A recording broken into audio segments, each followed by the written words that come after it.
Hello friends. तो आज का हमारा टॉपिक है मुग़ल डायनेस्टी।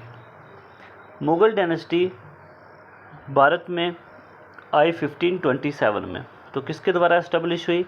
ये डायनेस्टी एस्टेब्लिश हुई ज़ाहिर-उद-दीन मोहम्मद बाबर के द्वारा। ठीक है।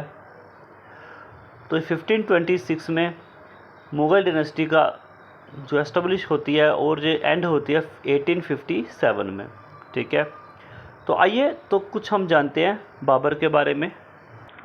जैसा कि हम लोग जानते हैं ज़ाहिर-उद-दीन मोहम्मद बाबर जो था ये फादर साइड से बिलोंग करता था तैमूर से, है ना, और मदर साइड से ये बिलोंग करता था गेंगिस खान के फैमिली से। पैटर्नल साइड से ये 5th सक्सेसर था तैमूर का।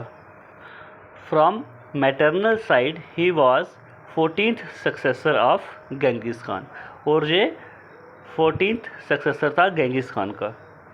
अगर हम रूलिंग पीरियड की बात करें बाबर की इंडिया में, तो बाबर ने रूल किया 1526 से लेकर के 1530 तक। बाबर का जन्म 14 फरवरी 1483 ईस्वी में फरगना में हुआ। ठीक है। और बाबर एक टर्किश था। ठीक है। लेकिन इसके रिलेशन जो थे मैटरनल साइड से ये मंगोल से थे। ठीक है। और इसीलिए मंगोल से ही एक डायनेस्टी का नाम पड़ा मुग़ल डायनेस्टी। ठीक है। मंगोल से ही पड़ा ये मुग़ल डायनेस्टी। और इसके फादर का नाम उमर शेख मिर्ज़ा था और जो बिलोंग किया करता था तैमूर से। और बाबर की मदर का नाम कुतुब निगार बेग था और जो बिलोंग किया करती थी गेंगिस खान की फैमिली से। फरगना में ही इस रूल किया करता था बाबर का पिता उमर शेख मिर्ज़ा। लेकिन जब बाबर की उम्र 11 वर्ष थी तो इसके फादर की मृत्यु हो गई थी, इसके फादर की डेथ हो गई थी। और इसके फादर की डेथ होने के बाद ये बन गया 11 साल की उम्र में ही फरगना का रूलर। Okay friends. और 1494 में रूलर जो बन गया फरगना का ज़ाहिर-उद-दीन मोहम्मद बाबर। ठीक है। लेकिन बाबर जो था उस समय सिर्फ 11 साल का था, इसीलिए जो आसपास के जो भी शासक जो थे, रूलर जो थे, उसने अटैक कर दिया फरगना पर और मजबूर कर दिया बाबर को वहाँ से भागने पर। और बाबर को वहाँ से भागना पड़ा। और वहाँ से निकलने के बाद बाबर ने शासन किया, रूल किया टर्की के एक और जो जगह जो है, कहाँ पर? समरकंद पर। ठीक है। तो समरकंद पे रूल किया किसने? बाबर ने, जब वो वहाँ से फरगना से निकल कर के समरकंद पे गया और वहीं का वो रूलर बन गया बाबर। 1494 से लेकर के 1502 तक बाबर जो है वो रूल करता है समरकंद में। ठीक है। समरकंद टर्की में रूल करता है बाबर कब से लेकर के? 1494 से लेकर के 1502 तक। और बाबर को यहाँ पे भी स्टेबिलिटी नहीं मिली। स्टेबिलिटी इसीलिए नहीं मिल पाई क्योंकि यहाँ पे भी उज़्बेकों ने यहाँ पे अटैक किया और यहाँ से बाहर निकाल दिया किसको? बाबर को। और उसके बाद 1502 में एक बैटल लड़ा जाता है, बैटल ऑफ सर-ए-पुल।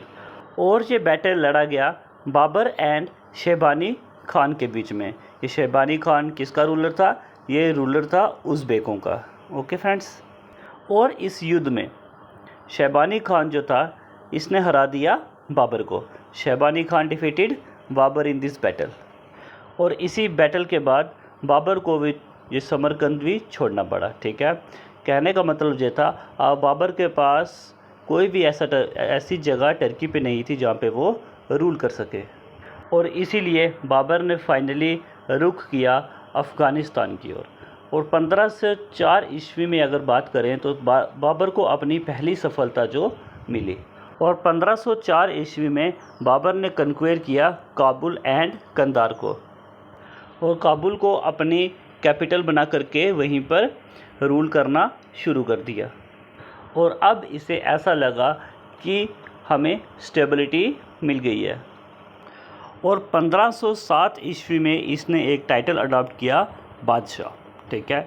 तो बादशाह का क्या मतलब होता है? एक स्टेबल जो रूलर जो है, ठीक है, उसको बादशाह क्या कहा जाता है। तो 1507 में इसको लगा कि अब हमसे स्टेबल रूलर जो बन गए हैं, इसीलिए उसने क्या किया? बादशाह का टाइटल अडॉप्ट किया।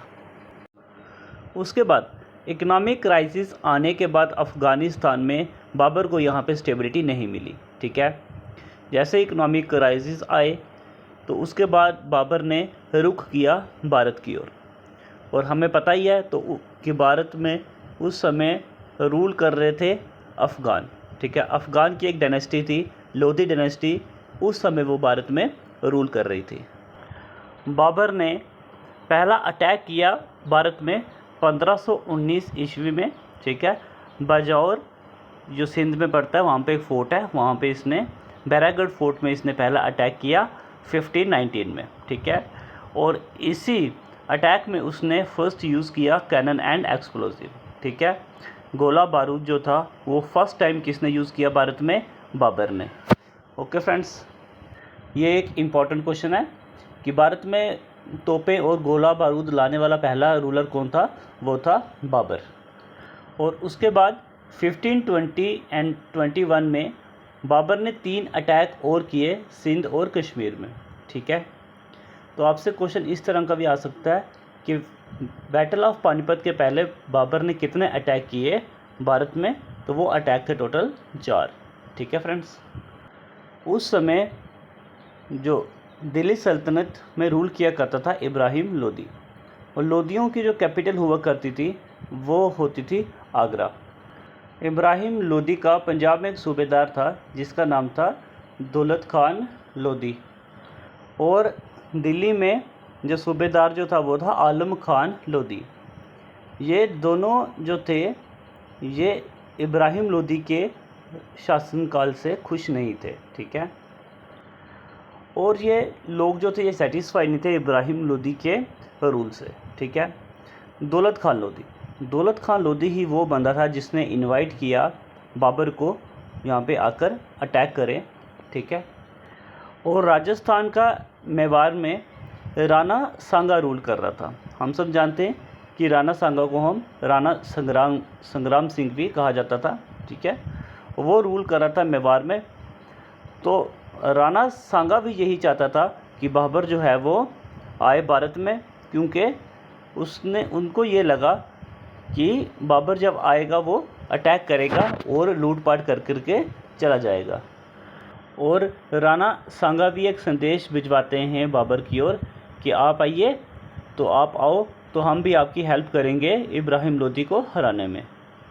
अब बाबर को इनविटेशन मिला 2 बंदों से, दौलत खान लोदी और राणा संग्राम सिंह, राणा सांगा जिसको हम कहते हैं। लेकिन उस समय बाबर के पास सिर्फ 12,000 ही आर्मी थी, सेना थी। ठीक है, लेकिन इब्राहिम लोदी के पास थी 1 लाख सैनिक।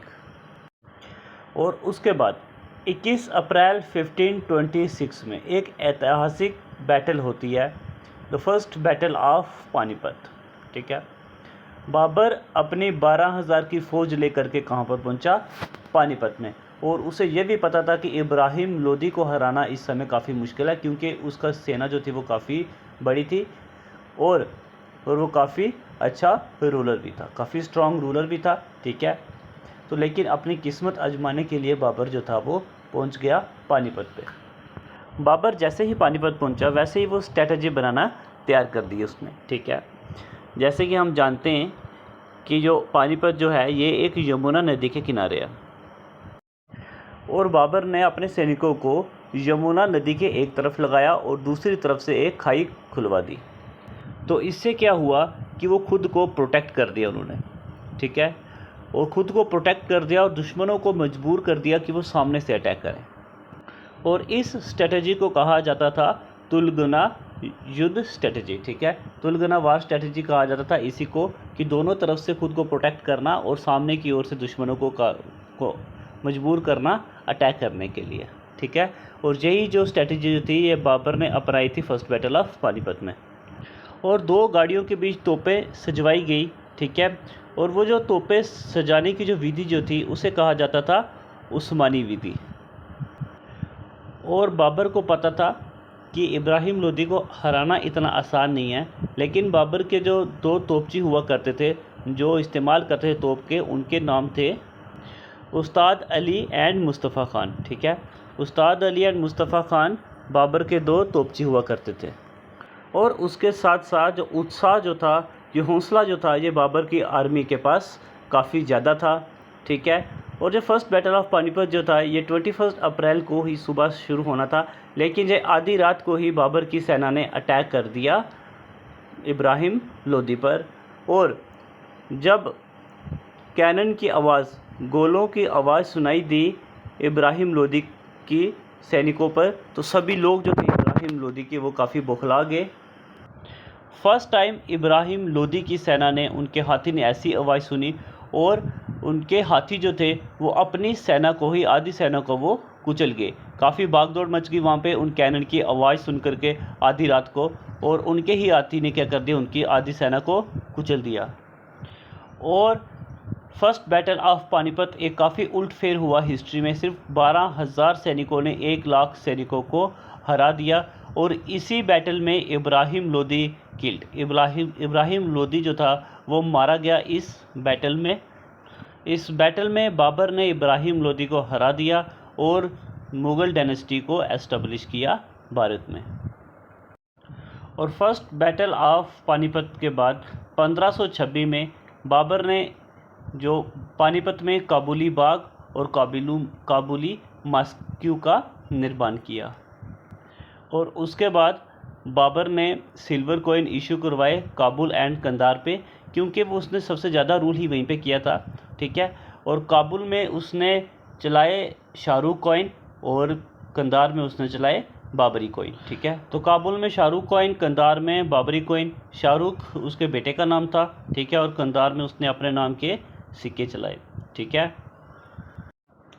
बाबर ने काबुल के जो हर एक नागरिक जो था उसको चांदी के सिक्के जो थे वो भेंट दिए। और काबुल के जो नागरिक जो थे उन्होंने ही बाबर को एक टाइटल दिया कलंदर। ठीक है।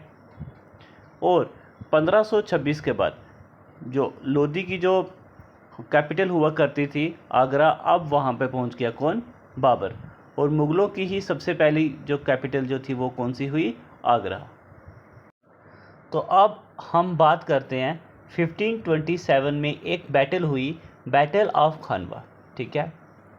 बैटल ऑफ खानवा जो हुई, ये हुई बाबर और राणा सांगा के बीच में। क्योंकि राणा सांगा वो इंसान था जिसने बाबर को इनवाइट किया था कि आप भारत में आओ और लूटपाट करके, उसको यही लगा कि बाबर जो है वो भारत में आएगा और लूटपाट करके चला जाएगा। लेकिन जब उसको ये पता चला कि बाबर जो है वो भारत में आएगा तो सही, लेकिन जाएगा नहीं वापस, वो यहाँ पे स्टेबल होगा, तो उसने जो है बाबर की हेल्प नहीं की। ठीक है। तो इसी बात को लेकर के बाबर जो है वो पहुँचता है कहाँ पे, खानवा में। तो खानवा में अब बैटल होता है, बैटल ऑफ खानवा। ठीक है। बाबर और राणा संग्राम सिंह, जिसे राणा सांगा भी कहा जाता था। और दूसरी तरफ हम बात करें, अफ़गानों का रूल भी था वो भारत में था। ठीक है। इब्राहिम लोदी जो फर्स्ट बैटल ऑफ पानीपत में जिसकी डेथ हुई। ठीक है। तो महमूद लोदी उसका भाई था। महमूद लोदी एक राजपूत रूलर हुआ करता था, मैदिनी राव महमूद लोदी। ठीक है। ये भी किसका साथ दे रहे थे, राणा सांगा का। ठीक है। क्योंकि अब वो चाहते थे कि क्या हो, राणा सांगा जो है वो जीते, ताकि बाबर जो है वो यहाँ से स्टेबल ना हो पाए, वो निकल जाए। लेकिन बाबर भी क्या चाहता था, वो अपने साम्राज्य का, मुग़ल को एक्सपेंड करना चाहता था भारत में। और बाबर को भी ये पता था कि राणा सांगा की जो आर्मी जो है, जो सेना जो है, वो बाबर से काफ़ी बड़ी थी। ठीक है। और बाबर को ये भी पता था कि अब हमारी सेना जो है वो राणा संग्राम से काफ़ी कम है। तो इसीलिए बाबर क्या करते हैं, एक जिहाद का नारा देते हैं। ठीक है। और उसी 1/3 सेना ने, जब वो राणा सांगा के सामने गई एक अपने धर्म को बचाने के लिए। ठीक है। क्योंकि जो बाबर जो था उसने अब क्या कह दिया कि अब हम काबुल और कंधार वापस नहीं जाएंगे और हमने धर्म को क्या करना है, एक्सपेंड करना है। तो इसीलिए उसने जिहाद का नारा भी दिया था।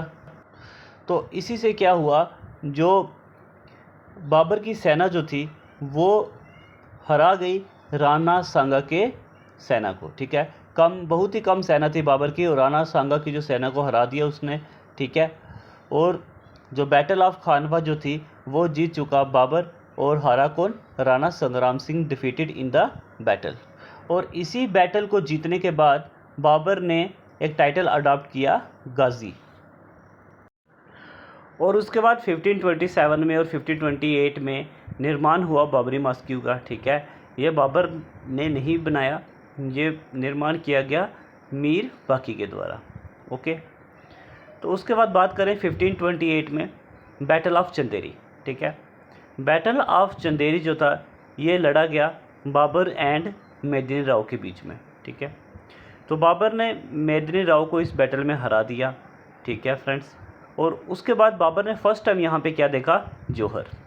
तो जौहर की अगर हम बात करें, किलों में एक स्थान हुआ करता था हरम।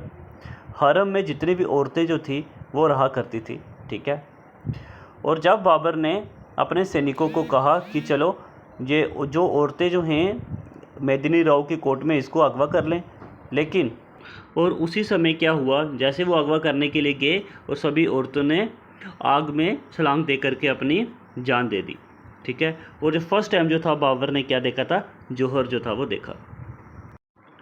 मेदिनी राव को जो हरा रहा था बाबर, ठीक है, जब ये बैटल हो रही थी तो बाबर की आंखों में एक जो सैनिक जो था जिसका नाम था शेर खान, फरीद खान जिसे कहा जाता है, ठीक है, तो वो बाबर की आंखों में आ गया। और बाबर को ऐसा लगा कि ये शेर खान जो है ये उसके लिए एक आगे जा कर के काफ़ी जो परेशानी जो है वो क्रिएट कर सकता है मुग़ल एम्पायर के लिए। तो जैसे ही ये बात शेर खान को पता चली तो वो बाबर की आर्मी को छोड़ करके निकल जाता है, ठीक है। और जाते जाते वो ये कह जाता है कि अगर मुझे मौका मिला तो इन मुग़ल अम्पायर को मैं भारत से जो है वो बाहर निकालूंगा। और ठीक 12 साल के बाद बैटल ऑफ कनौज में यही शेर खान जो है ये हराएगा हुमायूं को डिफ़ीट करेगा और सूरी डायनेस्टी जो है वो भारत में एस्टेब्लिश करेगा, ठीक है। और उसके अगले साल 1529 में बैटल ऑफ गागरा हुई, ठीक है। बैटल ऑफ गागरा जो है ये हुई बाबर एंड महमूद लोदी के बीच में। बाबर एंड महमूद लोदी के बीच में 1529 में बैटल ऑफ गागरा हुई और इसमें बाबर ने हरा दिया महमूद लोदी को, ठीक है। और ख़ुद भी बुरी तरह से वो घायल हो गया, तो वो आगे चल कर के सर्वाइव नहीं कर सका और 1530 में उसकी मृत्यु हो गई। बाबर की विश थी कि वो उसको दफनाया जाए काबुल में, क्योंकि उसने सबसे ज़्यादा जो समय जो है वो काबुल में बिताया था। तो उसकी विश थी कि उसको काबुल में दफनाया जाए, लेकिन ऐसा नहीं हुआ क्योंकि उस समय सिचुएशन जो थी वो काफ़ी टेंस थी, ठीक है। काफ़ी वो सिचुएशन नहीं थी कि उसके शव को ले जाया जाए कहाँ पे, काबुल पे। और इनिशियली उसी समय उसको जो ब्यूरिड किया गया वो किया आराम बाग जो आगरा में है, ठीक है। और उसके बाद कुछ समय बाद इसके जो शव को जो वो भेजा गया कहाँ पे, काबुल में, और वहीं पे इसका मकबरा भी बनाया गया। और बाबर ने एक अपनी ऑटोबायोग्राफी लिखी, तुझ के बाबरी या बाबरनामा, और ये बाबर ने लिखी तुर्क भाषा में, ठीक है, टर्किश में लिखी गई बाबरनामा। और याद रहे फ्रेंड्स, ये ऑटोबायोग्राफी जो थी, ये बाबरनामा, ये अकबर के समय में इसको ट्रांसलेट किया गया, किसके द्वारा, अब्दुल रहीम खाने खाना के द्वारा, ठीक है। और इसको ट्रांसलेट किया गया पर्शियन में। तो आज की वीडियो में फ्रेंड्स इतना ही। उम्मीद करता हूँ कि आपको वीडियो पसंद आई होगी, ठीक है। लाइक एंड शेयर करना मत भूलिए। धन्यवाद।